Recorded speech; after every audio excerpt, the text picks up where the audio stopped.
Well, by now, many of you have probably had a fire or two in the fireplace thanks to the early coal spell that we've recently had.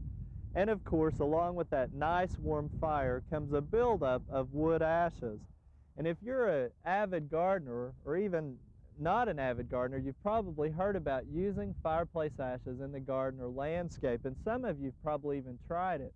Well, if you're thinking about it, there's a few pointers that I need to give you when using ashes in the garden or landscape. First of all, the ashes do contain potassium, about 6% on the average. So you want to keep these things in mind because it will affect the way that your soil is going to react to them. Also, they contain soluble salts anywhere from 20 to 22%, again, as an average. And the pH of these wood ashes averages about 11.5, which is very, very alkaline.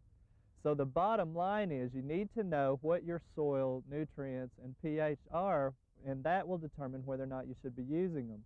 For example, if you've got a very acidic or an acidic soil, and if you have a deficiency of potassium, wood ashes would be a great thing to apply.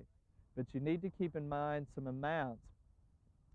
The amounts that are usually recommended are about 10 gallons per 1,000 square feet if you've got a sandy soil. In soils like we have in Stillwater, which are heavier, the rate goes up to about 20 gallons per 1,000 square feet. After you've figured up the appropriate amount to apply, be sure and lightly cultivate it in or till it in and then water it in.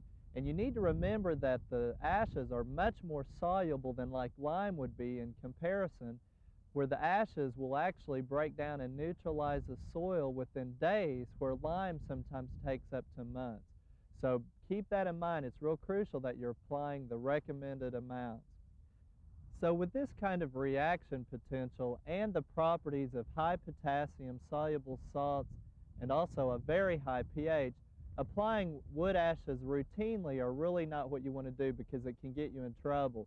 Again, make sure that you have a soil test that tells you if you need them or not, and then just apply them sparingly. And sometimes it's very important to come back with a follow-up soil test to see what happened as a result of applying them.